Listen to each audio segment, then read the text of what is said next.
मैं हृदय श्रीवास्तव वाराणसी से साइंड अप हूँ। और आज मेरे लिए पुनः एक हर्ष का विषय है कि आज के गट रिसेट जर्नी के मुख्य वक्ता को मैं आपके समक्ष आमंत्रित कर रहा हूँ। उनको करने का मुझे अवसर प्राप्त हुआ है। मित्रों, अ, श्री प्रेमचंद जी, जिन्होंने पिछले 20 दिनों से हमारे बीच गट रिसेट के भिन्न भिन्न आयामों को हमारे समक्ष प्रस्तुत किया और हमें मार्गदर्शन दिया, हमारे मन को आलोकित किया। आज पुनः वो एक ऐसे विषय को लेकर हमारे बीच आ रहे हैं जो निस्संदेह हमारे गट रिसेट के की इस यात्रा में एक महत्वपूर्ण भूमिका अदा करता है। वो है सकारात्मकता। और सकारात्मकता के लिए जो महत्वपूर्ण पहलू है वो है कृतज्ञता। तो कृतज्ञता भाव किस तरह से हमें सकारात्मक बनाता है और सकारात्मकता किस तरह से हमारे स्वास्थ्य का एक महत्वपूर्ण स्तंभ है, इस विषय पर प्रकाश डालने के लिए हमारे बीच आज फिर से उपस्थित हैं श्री प्रेमचंद जी प्रयागराज से। मैं आप सबके मदद से उनको आमंत्रित करता हूँ। सर, आप आइए और हमें आलोकित करिए। बहुत बहुत धन्यवाद हृदय जी, आपका बहुत बहुत आभार। ये आपने सुबह सुबह इतने प्यारे शब्दों से मुझे संबोधित किया, बहुत बहुत धन्यवाद। मित्रों, मैं प्रेम प्रयागराज से आप सभी माइंडफुल मॉर्निंग मित्रों का हार्दिक स्वागत और अभिनंदन करता हूं। आपके हृदय में विराजमान सर्वशक्तिमान परमात्मा को प्रणाम करता हूं, नमन करता हूं और विशेष रूप से उन लोगों का विशेष आभार व्यक्त करता हूं जो आज वीडियो ऑन करके हमारे समक्ष हैं। मैं अपने गुरु गाइड कोच सुमित सर को आभार व्यक्त करते हुए, उन्हें स्मरण करते हुए मैं आज के इस सत्र को शुरू करता हूं। मित्रों, आज हम कृतज्ञता पर बात करेंगे कि कृतज्ञता का हमारे जीवन में क्या मूल्य है, क्या स्थान है, वह क्या कर सकती है हमारे जीवन के लिए। मित्रों, लगभग 20 दिन से लगातार हम गट हेल्थ टॉक सीरीज चला रहे हैं, जिसमें अलग अलग दृष्टिकोण से अलग अलग पक्षों पर रोज हम बात कर रहे हैं। किस तरह से हम अपनी गट को एम्पावर कर सकते हैं, उसके कनेक्शंस कहाँ कहाँ हैं। और आज उसी संदर्भ में एक विशेष अध्याय हम लेके आए हैं जो है कृतज्ञता, ग्रेटफुलनेस, ग्रेटिट्यूड। मित्रों, कृतज्ञता पर पहुंचने के पहले हम कुछ बेसिक बातें समझ लें। हमारे अस्तित्व के 3 तल हैं: बॉडी, माइंड और सोल।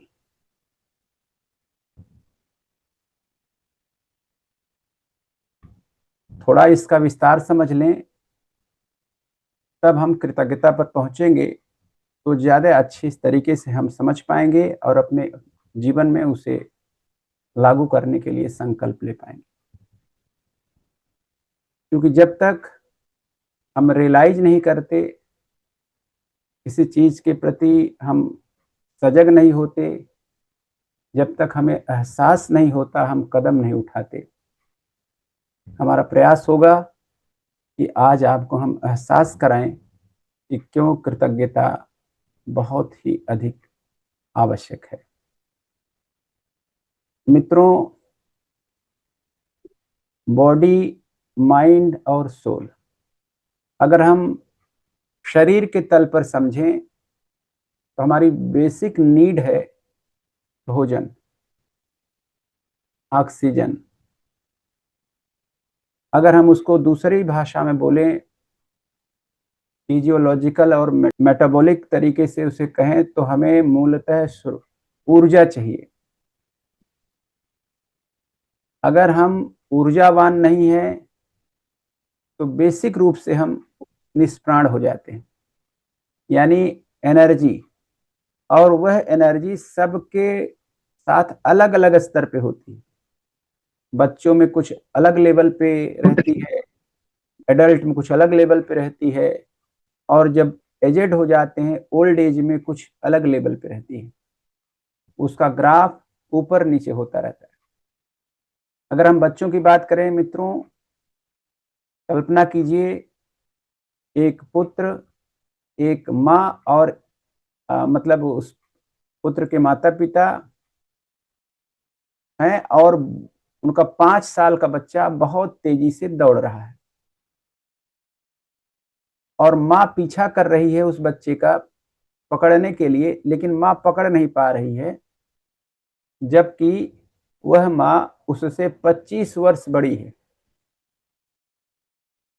माँ का पीछा करे, बच्चा दौड़ रहा है, दौड़ रहा है, दौड़ रहा, माँ उसे पकड़ नहीं पा रही।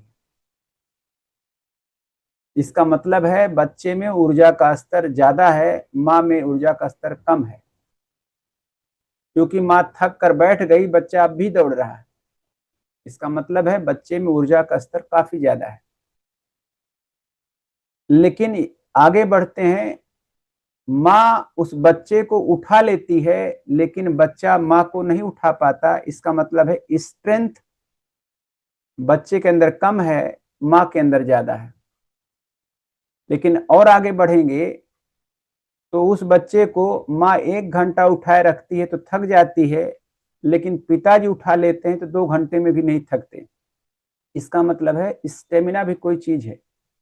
एनर्जी, स्ट्रेंथ और स्टेमिना, यानी स्टेमिना की जब बात आती है तो पिता में सर्वाधिक है, माँ में उससे कम है, और बच्चे में सबसे कम है।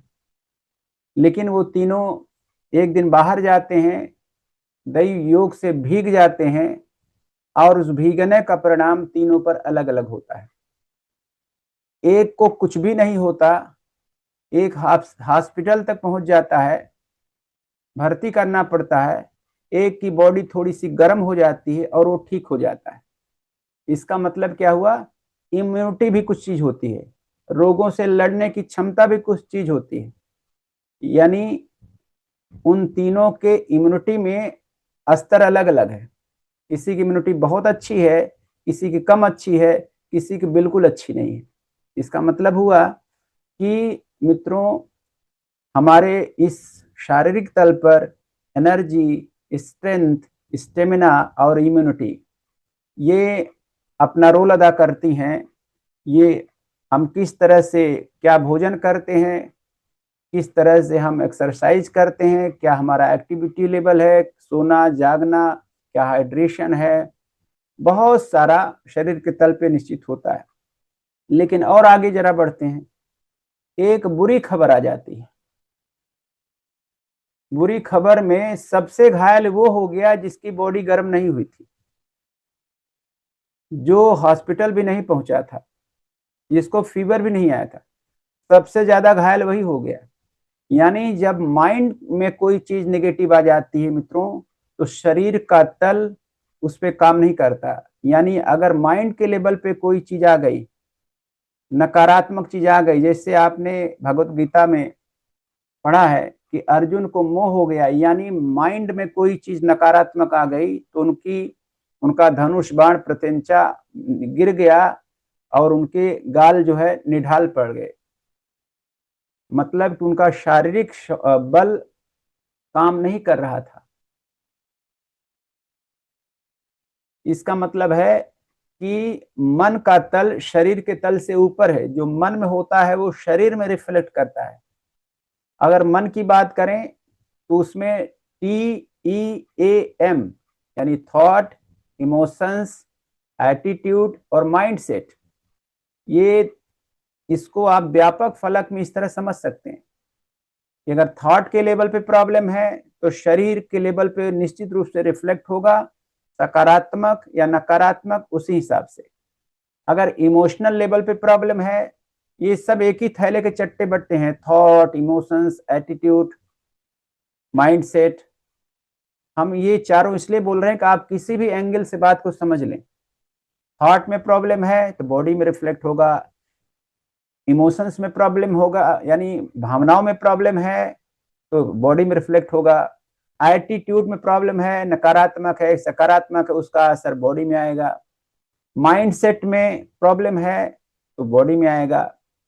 अब गौर कीजिए, बहुत सारे लोग नकारात्मक चिंतन करते करते, बहुत सारा नकारात्मक न्यूज सुनते सुनते कोविड के दौरान बहुत अच्छे लोग जिनकी इम्यूनिटी भी बहुत अच्छी थी, जिनका जो लोग ऊर्जा के लेवल बहुत अच्छे थे, बहुत स्वस्थ थे, स्ट्रेंथ स्टेमिना भी बहुत अच्छी थी, उन्हें भी असमय भी विदा होना पड़ा।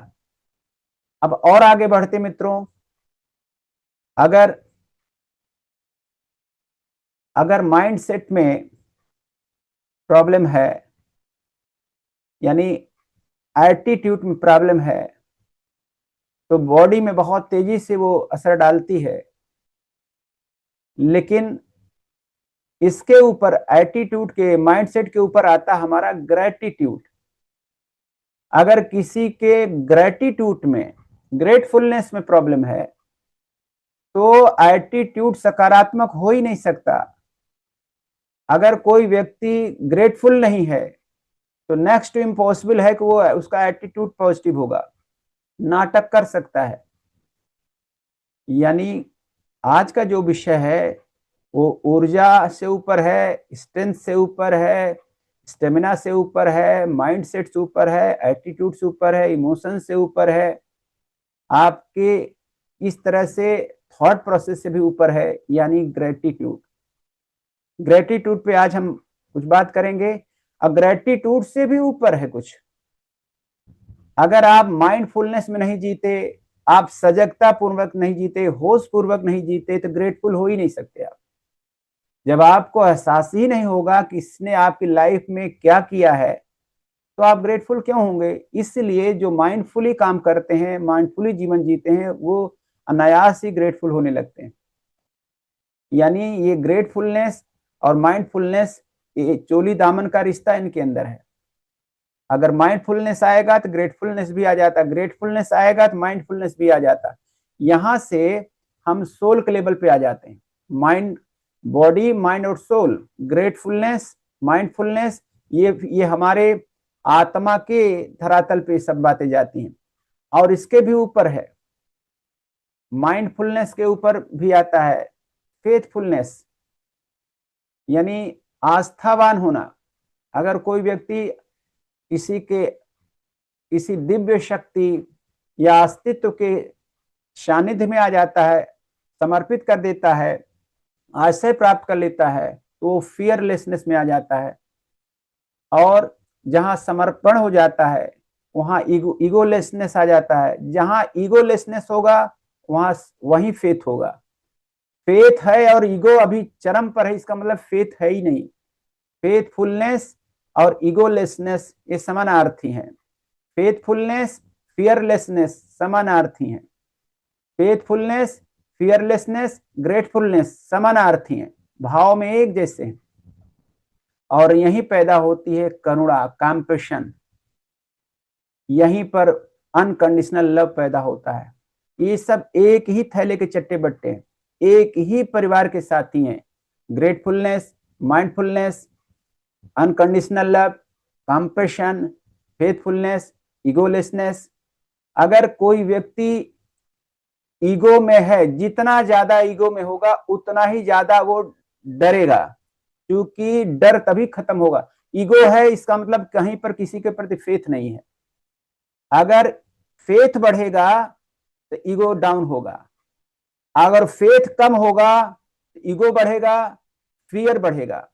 फियरलेसनेस बराबर फेथफुलनेस और बराबर ग्रेटफुलनेस बराबर माइंडफुलनेस बराबर कंपैशन बराबर अनकंडीशनल लव। यानी मित्रों, शरीर के तल पर जो जीते हैं वो ऊर्जा के लेवल पे परेशान रहते हैं, स्ट्रेंथ बढ़ाना चाहते हैं, स्टेमिना बढ़ाना चाहते हैं, इम्यूनिटी बढ़ाना चाहते हैं, वो भी बुरी बात नहीं है।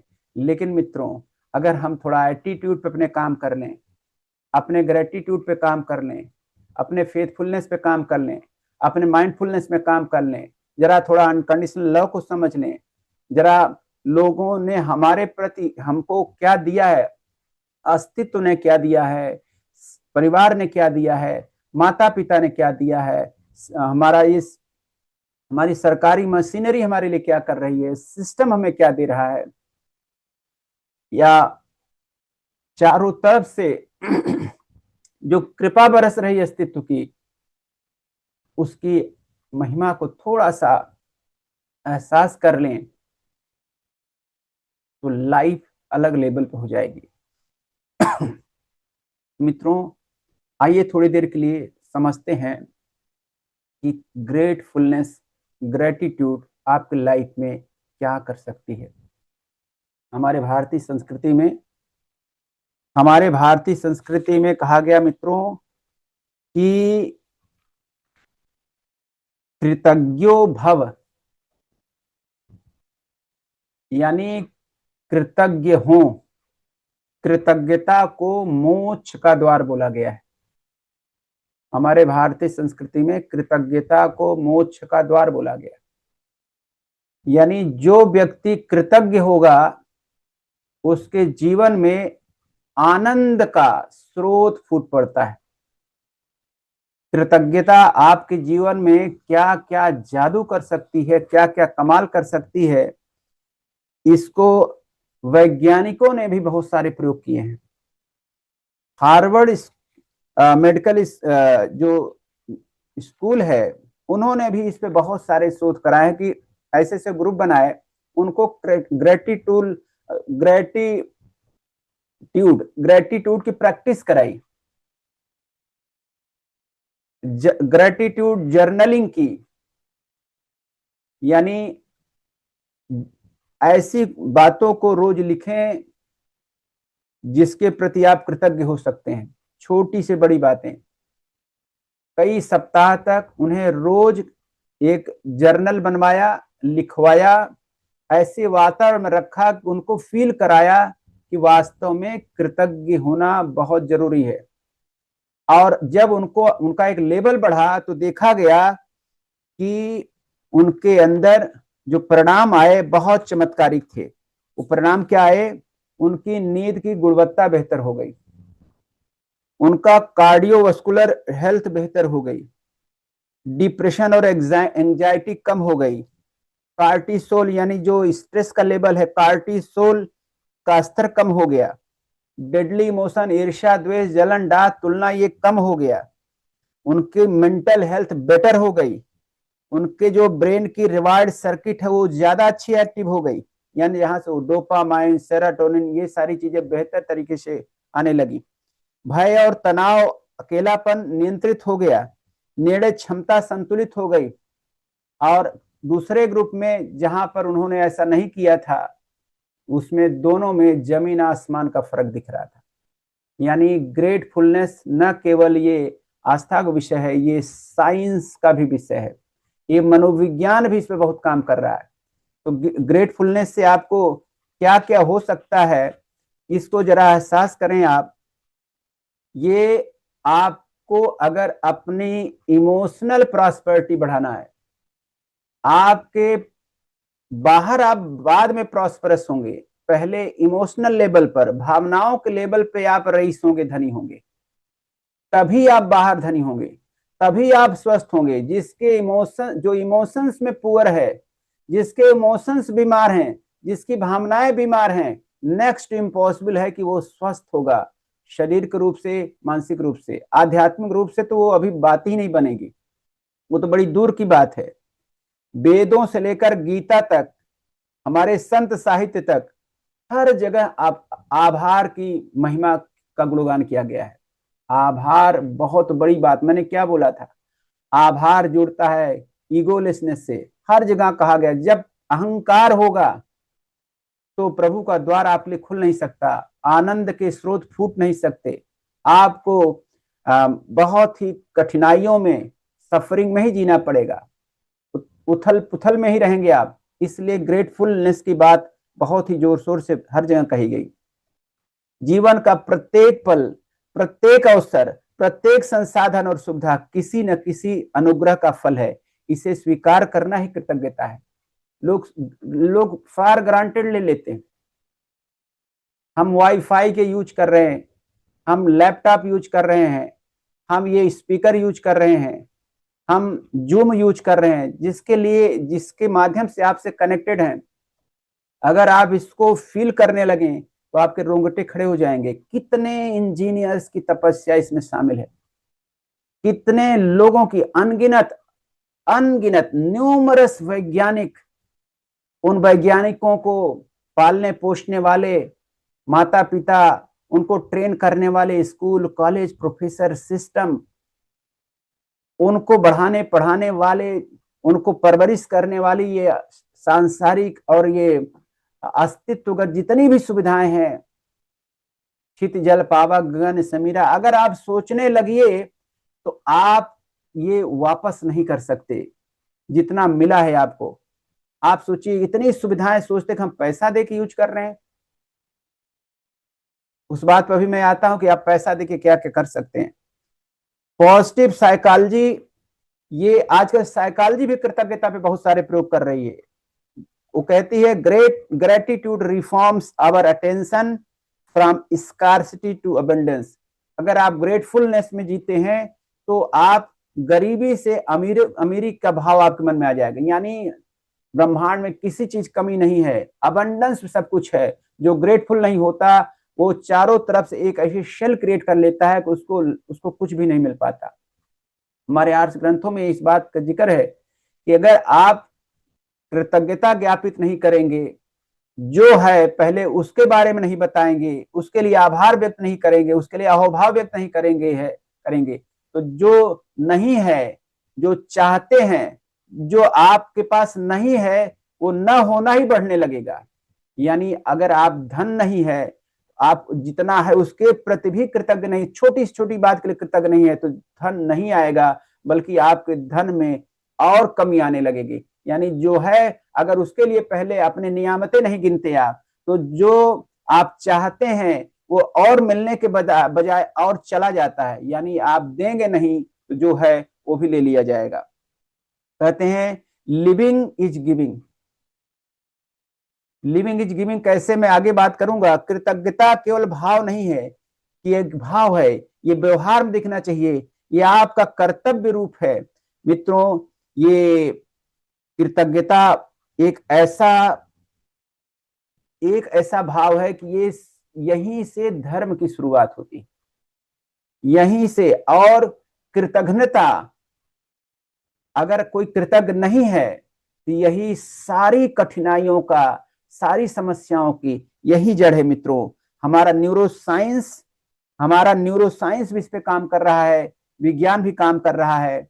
आप इसको अगर सोचेंगे तो आप मतलब भावातिरेक हो जाएगा, आपको भाव विह्वल हो जाएंगे, आंखों में आंसू आ जाएगा अगर आप सोचना शुरू करें, रियलाइज करना शुरू करें कि आपको क्या क्या मिला है।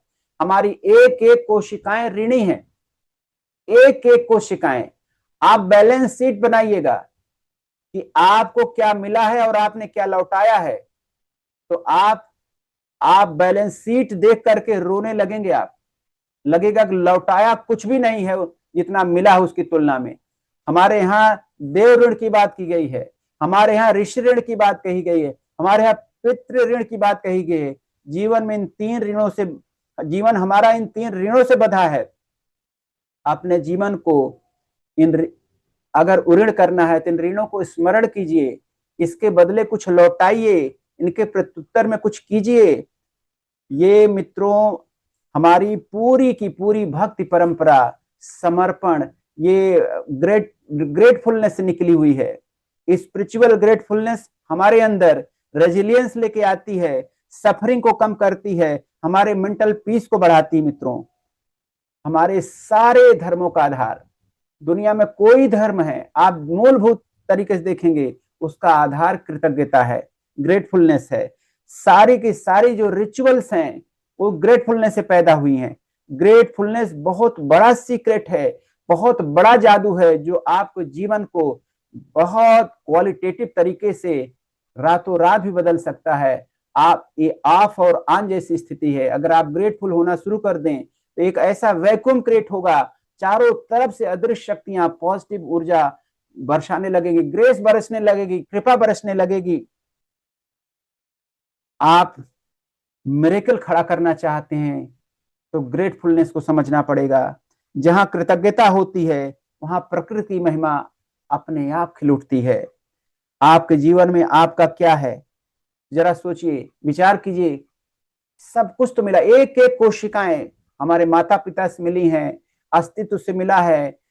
ये हवा, जल, पृथ्वी, आकाश, अग्नि, ये सब ने हमें बनाया है। हमारा क्या है, किस बात का अहंकार? अहंकार जो है वो सबसे बड़ा ये कृतज्ञता का विरोधी है। जहां अहंकार है इसका मतलब वहां कृतज्ञता नहीं है। जहां भय है इसका मतलब है वहां फेथफुलनेस नहीं, वहां समर्पण नहीं। वहां पर आप अकेले क्या कर सकते हैं, जरा इस पर विचार कीजिए। आहार के प्रति श्रद्धा नहीं है, कृतज्ञता नहीं है, अगर वो विष बन जाता है। अगर आहार को, हमारे आचार्य चरक ने यह बात बोली है कि आहार के प्रति श्रद्धा और कृतज्ञता आहार को महाऔषधि बना देती है। यानी वही आहार जो आपके सामने थाली आई है, आप विचार कीजिए किन किन का योगदान है। थाली को आते ही खाना न शुरू कर दीजिए, थोड़े रुकिए, पॉज लीजिए, उसको निहारिए, रियलाइज कीजिए। वो जो थाली आपके सामने आई है, अस्तित्व के कितने अनंत संयोगों के कारण, कृपा के कारण वो आपके सामने आई है। किसका किसका योगदान है? प्रकृति के योगदान को गिनने लगेंगे, पूरा विज्ञान का पूरा साइंस भी मिल करके आज शोध कर रही प्रकृति क्या क्या करती है, पूरा साइंस भी बौना है। आप नेचर की बेमिसाल अकथ कहानी को आप काउंट नहीं कर सकते कि अस्तित्व ने उस थाली को क्रिएट करने में क्या दिया है। पृथ्वी ने क्या दिया है, हवा ने क्या दिया, उसमें जल ने क्या काम किया है, अग्नि ने क्या काम किया है, आकाश ने क्या काम किया, फिर किसानों ने क्या काम किया है। किसानों ने रात दिन उसकी देख रेख की है, एक एक तत्वों की, कितना उसमें सेवा करी तभी वो बन पाया है। उन्होंने उससे बचाया है, सींचा है, निकाई गुड़ाई की है, काटा है, हार्वेस्ट किया है। आप तक पहुंचाने के लिए बहुत सारे लोग उसमें जाने अनजाने काम किए हुए, वितरण प्रणाली में आया है बहुत सारे लोग। वो अलग बात है कि वो सोच रहे हैं वो बिजनेस कर रहे हैं, लेकिन नेचर उनसे करवा रही है। और आपकी थाली तक पहुंचने में अनगिनत लोगों का योगदान है, अनगिनत। अगर आप थाली पर विचार करने लगेंगे तो खाएंगे नहीं, आप बैठ कर रोएंगे, आंखों में आंसू होगा, कृतज्ञता के आंसू होंगे। तो मित्रों, कृतज्ञता जीवन को रूपांतरित करने वाली वह चाबी है जो कि आपको आनंद के महासागर में लेकर जा सकती है। कृतज्ञता बहुत बड़ी घटना है। कृतज्ञ व्यक्ति को भीतर से शांत, बाहर से प्रसन्न, और समाज में कृतज्ञता व्यक्ति को भीतर से शांत करती है, बाहर से प्रसन्न करती है, समाज में सुदृढ़ बनाती। मित्रों, और कृतज्ञता की अब बात हम करें मित्रों, तो हर कोई इंटरकनेक्टेड है। इंटरकनेक्टेड यानी इंटर डिपेंडेंसी है मामला। कोई भी व्यक्ति स्वतंत्र रूप से कुछ भी नहीं है यहां पर। इंडिपेंडेंस शब्द से ज्यादा मृग मरीचिका वाला शब्द नहीं हो सकता। आपको लगता है मैंने 25 रुपए दिए और सेब खरीद लिए, आपको लगता है कि मैंने 12,000 रुपए दे के मोबाइल खरीद लिए, आपको लगता है कि मैंने 50,000 रुपए दे के लैपटॉप खरीद लिया, आपको लगता है कि मैंने 20 लाख दे के वो गाड़ी खरीद ली, आपको लगता है कि मैंने 1 करोड़ रुपए दे के घर खरीद लिया, आपको लगता है कि 10 रुपए दे के पेन खरीद लिया। सिंपली मैं कहता हूं, आप इन सब बातों को छोड़ दीजिए। आपको एक छोटी सी सुई या बटन नहीं दी जाएगी, आपको पैसा दिया जाएगा, सारे संसाधन खुद जुटाना है, खुद क्रिएट करना है। तो कल्पना कीजिए कि तब पता चलेगा कि इसको क्रिएट करने में किसका किसका योगदान है। आपको एक सेब नहीं दिया जाएगा, केवल 25 रुपया दिया जाएगा। सेब आपको खुद कोई कोऑपरेट नहीं करेगा, न प्रकृति करेगी, न कोई इंसान करेगा, न कोई सिस्टम करेगा। आप अपना कंप्यूटर खुद क्रिएट कर लीजिए, अपना मोबाइल खुद क्रिएट कर लीजिए, अपना वाईफाई खुद क्रिएट कर लीजिए, आप अपना भोजन खुद क्रिएट कीजिए, तो पता चलेगा कि ये कृतज्ञता का क्या मतलब है। किसी भी चीज की वास्तविक कीमत को आंकना संभव ही नहीं है, उसे स्वतंत्र रूप से बनाना संभव नहीं है। आपको यदि 1 से 25 रुपए मिल जाता है तो क्या आप 25 रुपए में उससे पैदा कर सकते हैं? सोचिए, विचार कीजिए। क्या वह थाली जो आपने होटल में जाकर के वो ऑर्डर किया वो आपको 400 रुपए मिली थी, क्या 400 रुपए में वो थाली भी क्रिएट करना पड़ेगा, वो पानी भी क्रिएट करना पड़ेगा, वो गिलास भी क्रिएट करनी पड़ेगी, वो चम्मच भी क्रिएट करना पड़ेगा। कीमत की बात तो भूल ही जाइए, आप कीमत तो अदा ही नहीं कर सकते आप। ये एक विधान बन गया है कि ये सब्जी की कीमत 20 रुपए, 20 रुपए दिया जाएगा, सब्जी नहीं दी जाएगी, सब्जी 20 रुपए में आपको क्रिएट करना पड़ेगा। उसी 20 रुपए में खेत की भी व्यवस्था करनी पड़ेगी, उसी 20 रुपए में सिंचाई करनी पड़ेगी, उसी 20 रुपए में देखरेख करनी पड़ेगी, उसी 20 रुपए में खाद भी डालनी पड़ेगी, उस 20 रुपए में हवा भी खरीदनी पड़ेगी, उस 20 रुपए में अग्नि भी खरीदना पड़ेगा, अस्तित्व को भी खरीदना पड़ेगा। कहाँ है, किस भुलावे में जीते हैं आप? छोटी छोटी चीजों के लिए आभार व्यक्त, जिसको आप छोटा समझते हैं, जिसको छोटा समझते सोचने लगेंगे तो लगेगा ही तो ब्रह्मांड की इसमें ऊर्जा भरी हुई है। मित्रों, प्रैक्टिकल अप्रोच की अगर हम बात करें तो अगर आप कृतज्ञ होना चाहते हैं तो ये पता लग गया, कृतज्ञता का अभ्यास एक जादुई शक्ति है, एक जादू की तरह काम करता है। आपके स्वास्थ्य, आपके संबंध, आपका धन, आपका करियर, आपकी आत्मिक शांति, हर क्षेत्र में सकारात्मक उन्नति ला सकती है, क्रांति ला सकती है, बहुत बड़ा बदलाव ला सकती है। कृतज्ञता आनंद की चाबी मित्रों, जादू की तरह काम करेगी।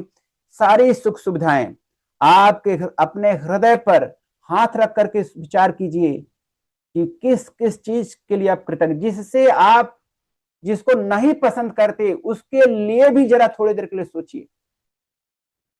सड़क पर किसी ने आपको साइकिल लड़ा दी, किसी से कोई टच हो गया, तुरंत लड़ाई झगड़ा शुरू हो जाता है। आप जरा सोचिए, हर व्यक्ति एक दूसरे पर निर्भर है। जिस व्यक्ति को आप वहां पर बुरा भला सुना रहे हैं, उसी व्यक्ति के बेटे ने उस इंजीनियरिंग में काम किया है जिससे आपकी गाड़ी आई है। आप कैलकुलेट कर सकते हैं उसके योगदान में। अगर आप कृतज्ञ हो जाए तो आपके भाव ही बदल जाते हैं, आपका लेवल ही बदल जाता है। आपके सारा कंप्लेन, ये जितना निंदा, घृणा, द्वेष, जलन, डाह, तुलना, शिकायतें, एकदम ये वास्तविकृत होकर आपके जीवन से दूर हो जाएगा अगर आप कृतज्ञ हो जाएं तो। कृतज्ञता बहुत बड़ी चीज है। कृतज्ञता एक अदृश्य चुंबक की तरह काम करती है, आपके अच्छाइयों को आकर्षित करती है, नकारात्मक बातों को बिल्कुल से कम कर देती है। मित्रों, आप अपने संबंधों के लिए आभार व्यक्त कीजिए, अपनी ब्लेसिंग्स को काउंट कीजिए, अपने नियामतों को गिनिए, अपने शरीर और स्वास्थ्य के लिए आभार व्यक्त कीजिए। किस तरह से आपका हार्ट काम कर रहा है, कभी सोचा आपने? वो जब काम करता रहता है तब उसकी तरफ ध्यान भी नहीं देते, जब बेचारा वो जब बताता है कि हम तकलीफ में तभी ध्यान देते हैं। पूरे जीवन में अगर न बताए तो ध्यान नहीं देता, इसीलिए वो बीच बीच में बताता है, चिल्लाता है कि आप हमारी तरफ ध्यान दीजिए। लीवर जब गड़बड़ तक नहीं होता ध्यान नहीं देते, किडनी जब तक गड़बड़ नहीं होती, अगर पहले ही उसके लिए भाव व्यक्त कर दीजिए तो कभी न किडनी खराब होगी, न लीवर खराब होगा, न हार्ट खराब होगा, न गट खराब होगा। गट के बैक्टीरिया पर कभी आपने ध्यान दिया? तो बेचारे रात दिन चाहे आप सोए जागे कुछ भी करे, वो अपने काम में लगे। वो हमारे ऐसे इंजीनियर हैं, जो ऐसे डॉक्टर हैं, ऐसे पैथोलॉजिस्ट हैं, ऐसे वो बेचारे बेमिसाल सूक्ष्म जीव हैं जिनको आप कोई वैल्यू नहीं करते। आप जिस क्षण आप कृतज्ञ होते हैं, संकल्पवान होते हैं, फेथफुल होते हैं, उस क्षण हमारे अच्छे बैक्टीरिया के यहाँ ढोलक बजने लगती है। मित्रों, आप अपने धन और संसाधनों के लिए छोटी छोटी चीजों, एक पैसा भी खर्च किया आपने, क्या आभार व्यक्त किया आपने? आप एक पैसे के लिए आभार व्यक्त करना चाहिए। पूरे दिन जितने भी लोगों को आप देख सकते, देखिए सबका, हर व्यक्ति का, यहां तक जितने जीव जंतु, वनस्पतियां, पृथ्वी, सबका योगदान है, चाहे आपको ज्ञात हो चाहे अज्ञात हो। वाइब्रेशन, अभी साइंस पे तो सोचना शुरू किया है, वाइब्रेशन की साइंस फ्रीक्वेंसी की साइंस, एनर्जी वाइब्रेशन फ्रीक्वेंसी, ये मिल करके अस्तित्व की रचना होती मित्रों। अभी अस्तित्व को समझना है तो कृतज्ञता वो चाबी है जो समझ सकते हैं। पूरे दिन लोगों को धन्यवाद दीजिए, अपनी पॉजिटिव ऊर्जा फैलाते रहिए। और तो और मित्रों, ये केवल मन में ही न कहिए, खुलकर बोलिए लोगों से, उनके पास जाइए, बैठिए, विजिट कीजिए कि आप केवल धन्यवाद देने गए हैं। आप पत्र लिखिए, आप मैसेज कीजिए, आप फोन कीजिए, आप जीवन खुशियों से भर जाएगा। अपना तो खुशनुमा करेंगे ही, औरों का भी करेंगे। जीवन की हर दिशा कृतज्ञता से प्रदीप्त हो सकती है और नकारात्मकता विदा हो सकती है आपके जीवन से।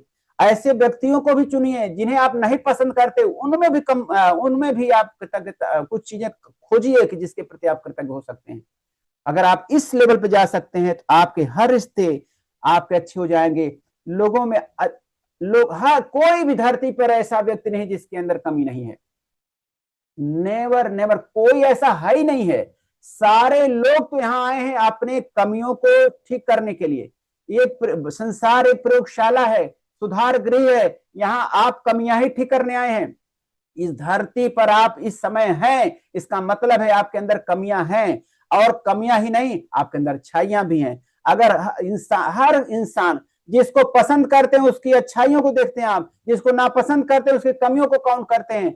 अगर आप कमियों से ध्यान हटा लीजिए, एक व्हाइट बोर्ड है, हमने मार्कर लगा दिया ब्लैक, पूछता हूं बच्चों से कि क्या है दिख रहा है, बोलते हैं ब्लैक दिख रहा है। डॉट ही क्यों दिख रहा है, पूरा व्हाइट बोर्ड क्यों नहीं दिख रहा है? व्हाइट बोर्ड नहीं दिखता लोगों को। हर एक इंसान के अंदर, बुरे से बुरे व्यक्ति में भी अच्छाइयां भी होती हैं। अगर आप अच्छाइयों को गौर करना शुरू कर दीजिए, व्हाइट बोर्ड को देखना शुरू कर दीजिए और ब्लैक स्पॉट को देखना बंद कर दीजिए, जिंदगी में आनंद की वर्षा होने लगेगी, कृपा की वर्षा होने लगेगी, ग्रेस की वर्षा होने लगेगी। कहां हैं आप? आप सोचते हैं कि हम पैसे देकर मोबाइल खरीद लिए। आप 10,000 में मोबाइल बना सकते हैं क्या? पूरा वाईफाई सिस्टम खरीद सकते हैं क्या? ये पूरा सिस्टम बिछा सकते हैं क्या? सिस्टम जो इंटरनेट का है। आपको सोचना पड़ेगा, विचार करना पड़ेगा मित्रों। और इसका प्रैक्टिकल तरीका क्या है? पहले तो मैं कहता हूं 600 से ज्यादा दिन हो गए हैं, 600 से ज्यादा दिन हो गए हमको तपस्या करते हुए, हमारी टीम को तपस्या करते हुए। यहां पर आप आते हैं, अपना मोबाइल ऑन करते हैं, आप इसको यहां से कुछ प्राप्त करते हैं या कुछ जो भी पॉजिटिव ऊर्जा मिलती है। लोग अपनी कृतज्ञता तक हमारे माइंडफुल मॉर्निंग में या जहां से आपको लिंक मिलता है उस पर लिखते ही नहीं।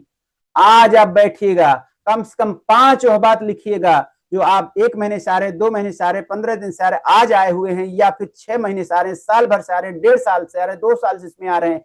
5 बातें अगर आप नहीं लिखते तो आपको जितना कुछ भी यहां से मिलेगा वो काम ही नहीं करेगा, व्यर्थ सिद्ध हो जाएगा। कुछ लोग हैं गौर ही नहीं करते क्या बताया जा रहा है, लिखना ही नहीं चाहते। ये अपने लिए नहीं, किसी और के लिए नहीं लिखते, आप अपने लिए लिखते हैं। आप मित्रों 9 गोल्डन रूल्स को समझिए। कृतज्ञता पर 9 गोल्डन रूल्स।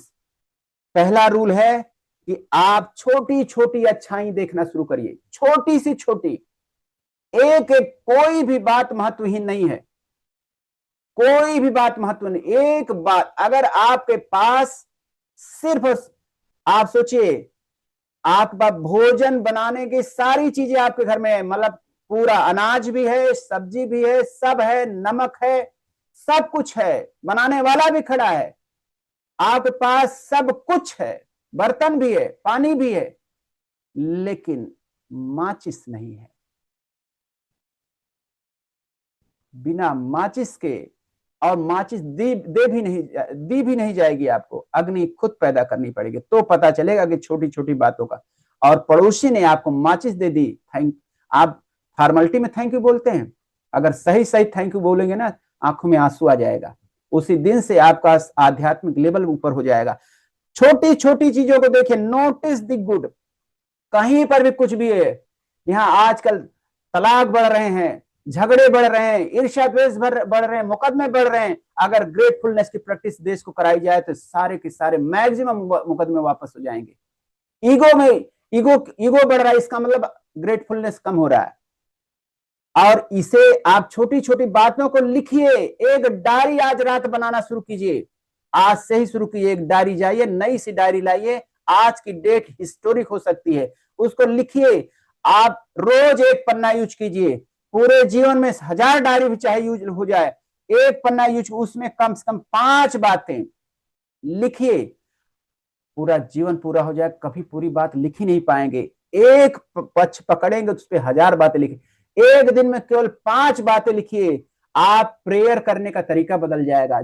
आप मंदिर में, मस्जिद में, कहीं किसी देवस्थान में जाएंगे तो पहले यही बताएंगे आप क्या प्रभु आपने दिया। जो अगर आप पूरा रियलाइज करेंगे आपको क्या दिया गया है, तो ऐसा वैक्यूम क्रिएट होगा, अस्तित्व अपने आप बहुत सारा दे देगा। वैक्यूम तो क्रिएट कीजिए, बस केवल शिकायतें करते कि हमें ये नहीं मिला, हमें नहीं मिला। 1000 साड़ियां घर में है, लेकिन एक साड़ी के लिए किसी त्योहार पर नहीं मिली थी, यहाँ इतना झगड़ा हो गया कि तलाक का मुकदमा हो गया आपसे। वो 1000 साड़ी के लिए थैंकफुलनेस नहीं है, एक साड़ी, एक कपड़ा, एक जूते के लिए। बाप रे बाप, क्या हो रहा है धरती पर। तो आप राइट डाउन, इसको लिखिए, दर्ज कीजिए, एक जर्नल बनाइए, डायरी बनाइए, रोज लिखिए। देखिए जीवन कैसे बदलता है। ये यूट्यूब का रील और मीम और सीरियल और शार्ट, ये व्यर्थ की मूवी देखने से नहीं होगा। वहां पर भी अगर आप एक मूवी देख रहे हैं, अगर आप रियलाइज करने लगिए ग्रेटफुलनेस, तो वो मूवी ही आपको रियलाइज करा देगी ग्रेटफुलनेस। अगर सच में एक मूवी में क्या क्या किया जाता है, अगर आप उसमें देख लीजिए, कहीं पर कुछ भी आपको अगर रियलाइज कर लीजिए, तो कुछ भी चीज आपको ग्रेटफुलनेस के परम स्तर तक पहुंचा सकती है, आनंद के द्वार तक पहुंचा सकती है। और मित्रों, केवल मन में डायरी तक न रखिए, व्यक्त कीजिए, जोर जोर बोलिए। पत्नी ने खाना बनाया है तो उसको धन्यवाद दीजिए, किसी ने थोड़ी भी मदद की तो उसको बोलिए, बोलना बहुत जरूरी है। फोन कीजिए, चिट्ठी लिखिए, उनके पास घर में जाकर बैठिए कि आज मैं आपको आभार व्यक्त करने के लिए आया हूं, थैंकफुल। मतलब ये केवल स्किन डीप थैंकफुल नहीं है कि जुबान से बोल दिया, भावनाएं उसमें, उसके अंदर आपके इमोशंस भी आने चाहिए, एक एक रोम इन्वॉल्व होना चाहिए। यही पूजा है, इसको डीपली फील कीजिए, फील इट डीपली। इसके अलावा इसको आगे बढ़ाइए, लिविंग इज गिविंग। आपको मिला, मैंने कहा बैलेंस शीट बनाइए। बैलेंस शीट बनाएंगे, जब वो डायरी लिखेंगे तो पता चलेगा आप कितने ऋणी हैं, आप कितना आप अपने पूर्वजों को याद नहीं करते। आप अपने माता पिता, थोड़ी देर के लिए कल्पना कीजिए कि आपके पिता आपके लाइफ में न होते तो क्या होता, लाइफ किस तरह होती, आपकी माता न होती। बहुत सारे लोग माता पिता नहीं रहते, कठिनाई हो जाती, चले जाते। आपके पास हैं या रहे, जिनके कारण आपकी लाइफ में क्वालिटी आई, आपके माता पिता न होते, या माता न होते, या पिता न होते, आप वो बड़ा भाई न होता, आप वो पड़ोसी न होते, जिन पड़ोसियों ने इतना योगदान आपके जीवन में, बहुत सारे लोग, वो डॉक्टर जिसने आपको जीवन दिया वो न होता, तो सबको थैंकफुल। जो आप थोड़ी देर कल्पना कीजिए कि आपको माइनस करके विचार करना पड़ेगा, आपको इसमें थोड़ा सब आप माइनस करके देखिए कि पिताजी न होते तो क्या होता, माताजी न होती, माता न होती तो क्या होता। तब आपको पता चलेगा कि बिना मम्मी के हमारा लाइफ हमारी क्या होती, बिना पिताजी के क्या होता, क्या तब याद आएगा पिताजी ने क्या क्या किया। ऐसे नहीं आया, इसको आप लौटाइए भी। जब आप फील करेंगे तब वापस करना शुरू करेंगे, जब वापस करना शुरू करेंगे तो यही धरती स्वर्ग हो सकती मित्रों। यही, और कलयुग, द्वापर, त्रेता और सतयुग, सतयुग को कृतयुग भी कहा गया है। कृत का मतलब क्या होता है, जहां पर हर कोई कृतकृत्य फील कर रहा है, हर कोई आभारी, सभी लोग आभार व्यक्त कर रहे, यही धरती स्वर्ग हो जाएगा। और धरती और कहीं स्वर्ग नहीं, यही धरती स्वर्ग हो सकती है। फ्लिप द स्क्रिप्ट, यानी शिकायत से धन्यवाद की ओर अपने को मोड़ दीजिए, शिकायतें बंद कर दीजिए।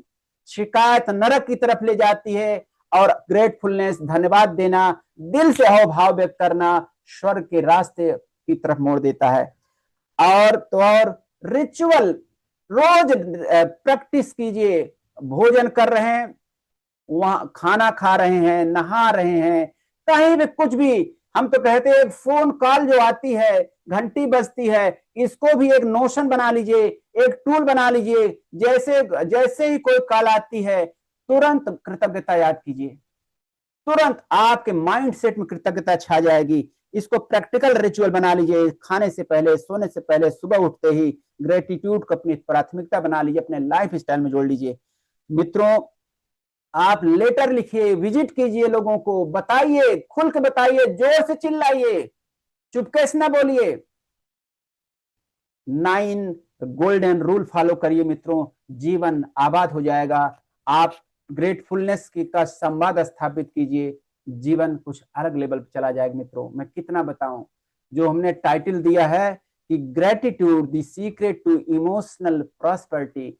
अपने इमोशनल प्रॉस्पेरिटी को बढ़ाइए, अपने आप आनंद बढ़ जाएगा। जीवन, यही जीवन एक आध्यात्मिक पुंज बन जाएगा, आनंद का पुंज बन जाएगा। चारों तरफ से ग्रेस बरसेगी, आप इंपावर्ड हो जाएंगे। आप ग्रेविटी से ऊपर उठ करके, इंसान धरती पर इसलिए बधा हुआ है कि ईगो में बधा हुआ है, ईगो कम करेंगे, ग्रेस बरसेगी, ग्रेविटी भी आपके लेवल पे काम नहीं करेगी, ग्रेविटी भी नतमस्तक हो जाएगी। मित्रों, आज इतना ही मैं कहना चाहूंगा कि आज अपनी जरूर 5 बातें लिखिएगा कि आपको माइंडफुल मॉर्निंग में आप आए तो आपको क्या मिला। और उन लोगों को मैं मानता हूं जो लोग जो ये वीडियो ऑन नहीं करते, उनसे विनती है, निवेदन है कि आप वीडियो ऑन करके सजगता पूर्वक यहाँ पर बैठेंगे, माइंडफुलनेस की प्रैक्टिस करेंगे। ये भी तो एक माइंडफुलनेस प्रैक्टिस है कि आप सजगता पूर्वक सुने और देखें। खाना खाएं तो सजगता पूर्वक खाएं। सजगता यानी माइंडफुलनेस, ग्रेटफुलनेस, ये इनका चोली दामन का रिश्ता है। अगर आप सजग नहीं है, आप ग्रेटफुल नहीं है, तो आपका माइंडफुल मॉर्निंग में आना भी किसी काम का नहीं होगा। तो आप आज जरूर लिखिए कम से कम 5 बातें। अगर आप नहीं लिखते तो मैं मानूंगा कि आपको समझ नहीं आया। अभी आपको बहुत कुछ ग्रेस की जरूरत है, प्रेयर की जरूरत है। और प्रेयर भी क्या, जब तक आप छोटी छोटी बात के लिए कृतज्ञ नहीं होंगे तो प्रेयर समझ नहीं पाएंगे। प्रेयर वही थोड़े है, मैक्सिमम लोग कृतज्ञ नहीं हैं और बहुत सारी प्रेयर करते हैं, वो जाने वो कैसी प्रेयर करते। प्रेयर का मतलब ही होता है कि आप ग्रेटफुलनेस में हो, तभी आप ग्रेटफुलनेस होंगे तो आप फेथफुल जिएंगे। जो ग्रेटफुल होता है वही फेथफुल होता है, वही आस्थावान होता है। आस्था ही भक्ति है, सच्ची भक्ति ग्रेटफुलनेस से शुरू होती है।